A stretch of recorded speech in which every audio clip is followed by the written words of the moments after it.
Good afternoon, everyone. My name is Ed Robles, and I am a project manager in DelDOT's Project Development South section. First off, I'd just like to apologize for not being able to attend today's meeting in person. I had a last-minute conflict that prevents me from attending. Nevertheless, I decided to prepare this recording to go over the Minos Conaway GSI project and to more specifically go over our proposed work along the Georgetown-Lewes Trail. So during today's presentation, I will be going over a brief description of the project scope, an overview of the bike and pedestrian connectivity proposed by the project, an overview of the proposed project construction phasing, with a focus on construction phasing within the Georgetown to Lewes Trail connection, and go over the proposed project timing. Since this is a recording and I will not be available for questions after the presentation, I am leaving you with my contact information. So please feel free to reach out to me via email or phone. So the project is located in Sussex County, west of Lewes, for those folks who are not familiar. The project extends approximately 1.75 miles along SR1 from the northern limits near the Red Mill Pond, south to the southern limits near the 5 Points intersection. As the name suggests, the project includes improvements along Minos Conaway and SR1 intersection, as well as New Road. So the main aspects of the project include the construction of service roads to provide local residents an east to west connection that does not require accessing SR1.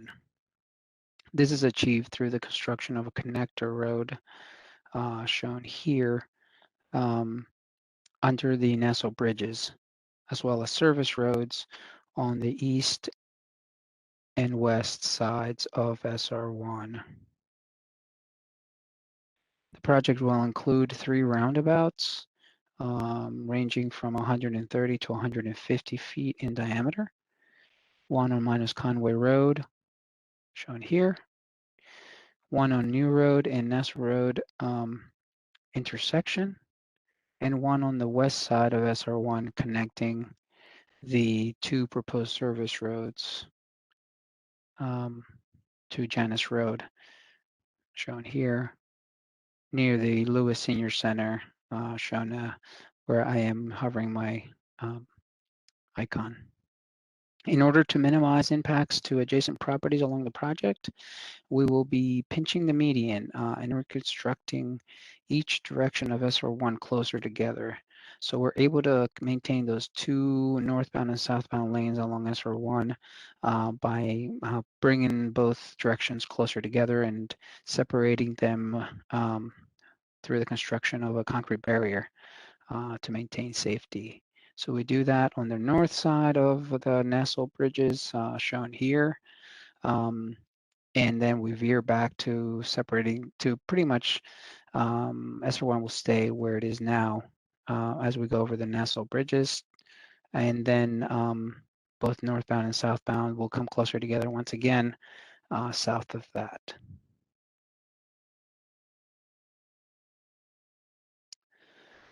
So the shared use path and sidewalks for the project.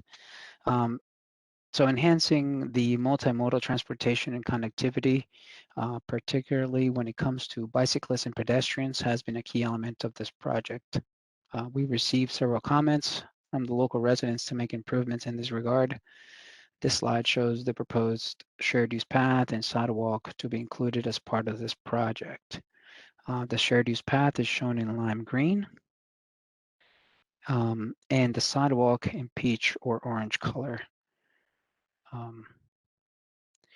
This lime green color also includes the Georgetown-Lewes Trail as where it sits today, kind of on the top and the bottom of the page of this image. Also, this display does not show it, but we will be extending the shared use path along southbound SR1 to connect to the shared use path network for the Plantation Road project further south near the 5 Points intersection, thereby providing those residents along Plantation Road access to the Georgetown-Lewes Trail through the Minos Conaway shared use path. So construction phasing. This slide shows an overall summary of the proposed construction phasing. We currently estimate that the project will take approximately 900 calendar days to construct, or about 2.5 years.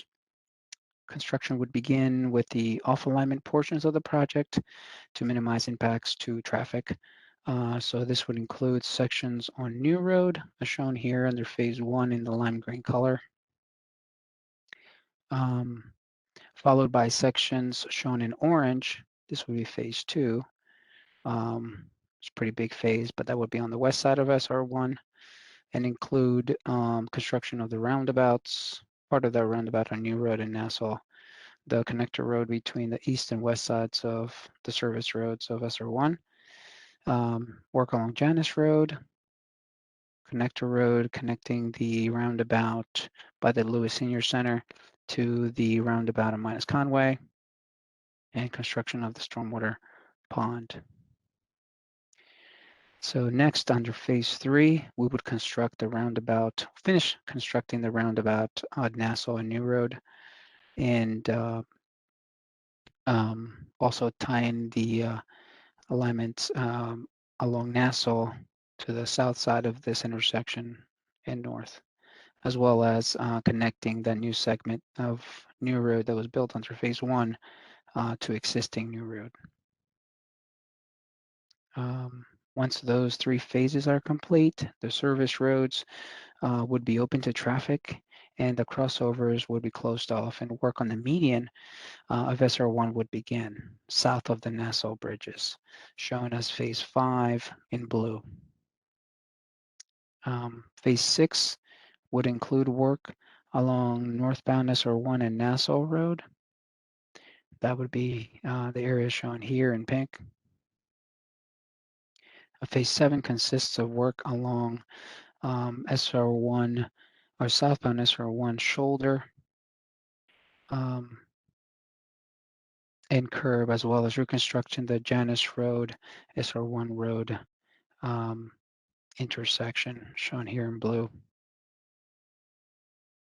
Phase 8 focuses on the construction of SR1 north of the Nassau bridges, and phase 9 includes work along Nassau Road north of the roundabout at New Road in Nassau, which includes the construction of a shared use path from this point all the way north to Greystone Drive. And phase 10 would be the final paving layer for the entire project. So construction phasing, most of the work that will impact the Georgetown-Lewes Trail would be under construction phase 2. Now phase 2 has been subdivided into 3 subphases, 2A, 2B, and 2C. Most of the construction work will take place under phase 2A, shown here in blue, which focuses on work along Janus Road, the roundabouts, the roundabout near the Lewes Senior Center, part of the roundabout on New Road in Nassau, and the service roads west of SR1, as well as the stormwater pond.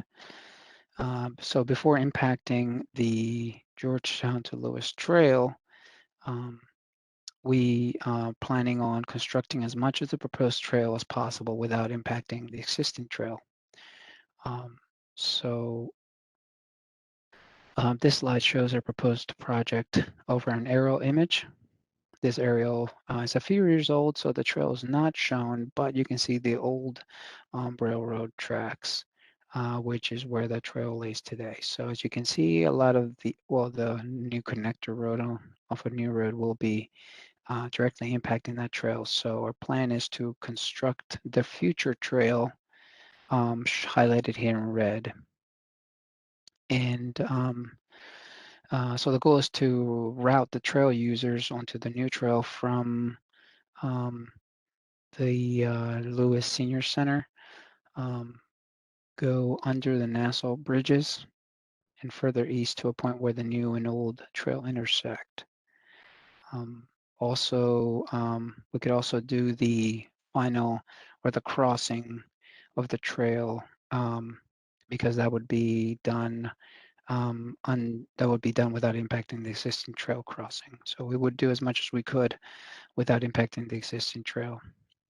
So once we have this new path for the trail users and we can route them around the new construction, we would begin the construction of this connector road under the Nassau bridges.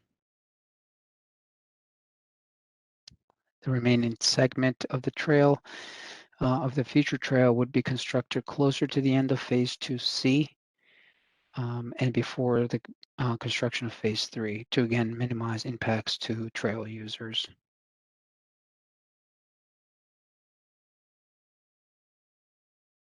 So one more thing I wanted to mention is regarding the trail beneath the Nassau bridges. This trail would be relocated to the south side of the bridge piers, which will require the construction of a retaining wall. So the image to the left is a Google Street View of the Georgetown-Lewes Trail looking west today. And the image to the right shows the proposed connector road and trail in the future condition. So this rendering is a few years old, so it does not show the retaining wall that is proposed, but it gives you an idea of the trail and road alignments and what they will look like. So where the trail sits today will be the new connector road, and the trail will be relocated to this just south of the piers, shown on this rendering. So this slide shows the approximate location of the retaining wall, shown by this red line. The wall will be about 8 foot high and 266 feet long. The actual type of the wall to be used is still being evaluated by our bridge design team. They're evaluating whether to construct a soil nail wall or a cast in place. But ultimately, a retaining wall with those characteristics will be part of the project. I should also mention that this wall will include some sort of form liner to improve the aesthetics and visual appeal of the retaining wall.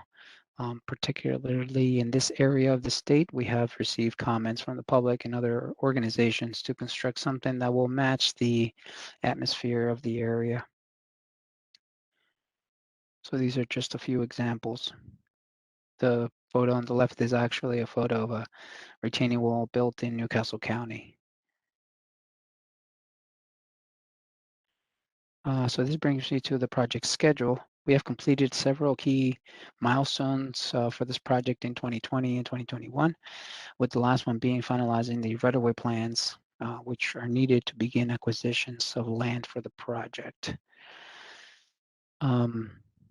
So this process can take some time, so we anticipate having final construction plans by June of 2022 and advertise in the fall of 2022 and begin construction in the spring or summer of 2023.